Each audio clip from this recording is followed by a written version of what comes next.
Salamünaleyküm. Hamını salamlayıram.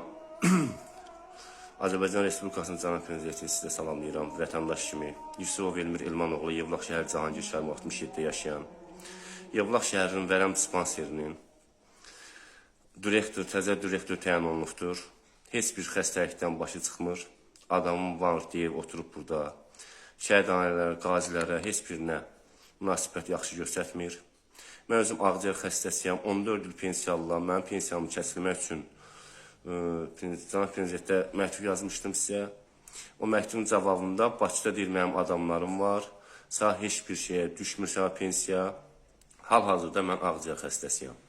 Özdə vəziyyətim pisdir Cənab Prezident. Deyir kimə deyirsən deyə. Mən dedim Cənab Prezidentimiz var. Azərbaycan Respublikasının prezidenti var. Mən vətəndaş kimi müraciət edəcəm. Vətəndaş kimi sizə bir müraciət edirəm Cənab Prezident. Xahiş edirəm sizdən. Bir köməklik göstərəsiniz. Belə bu həkimlikdən heç bir başı çıxmır. Pulla gəlib, pul gücünə gəlib Yevlax şəhərinə. Regional baş həkim qoyublar bunu. Regional baş həkimin heç bir bunun qaydası yoxdur, adiyyəti yoxdur. Bundan baş həkim olmaz. Cənab Prezident, bu Bakıda girməyən adamlarım var. Ona görə gəlmişəm bura. Mənə heç kim deyir, heç kim deyə bilməz. Gedirəm, orada bir sanitar var, Rəfiq adında. Bunu katibə götürüb özünə. Hamını orada bir-birini satır. Hamıya bir də orada baş həkimə satır. O bunu eləyir, o bunu elədi, bu bunu elədi. Heç nədən yalandan hamıya şər atır.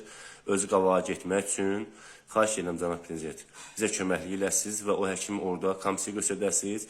Məndən də pul istədilər. 1000 manat pul istədilər, mənim də 1000 manat pulum olmalıdır. Hal-hazırda mən 4 günlük yatmalıyam xəstəxanada.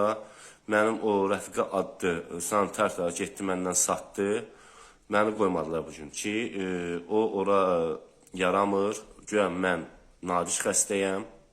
Yalan deyirlər. Pulum olmadığını görə məni götürmədilər. Xahiş edirəm Cənab Prezident, Yevlax şəhərinin vərəm dispanserinin baş həkimini bir tədbir görəsiniz. Bu özünə çox arxeyndir. Şəhid ailələrine, qazilərə və xəstələrə özünü yaxşı münasibət aparmır. Çatanla elə danışır ki, güya ki, bu Azərbaycanın obşu banisaların baş həkimidir. Xahiş edirəm, köməklik eləyəsiniz, Cənab Prezident. Sizdən böyük vətəndaş kimi. Sizdən xahiş edirəm, bir xəstə kimi. Mənim də anam var, 2 evladım var. Qardaşım Qarabağ əlidir, qardaşım oğlu qazidir. Özüm hal-hazırda xəstəyəm, ağır xəstəyəm. Bax, bu yan, bax, qufquru qurmuşam, görürsünüz, qufquru. Xahiş edirəm ki, mən köməklik eləsiniz. Mən nə pensiyanı təyin elətdirmir, nə də mənim müalicə olunmağa qoymur banisəyə. Xahiş edirəm, sizdən köməklik göstərirəm.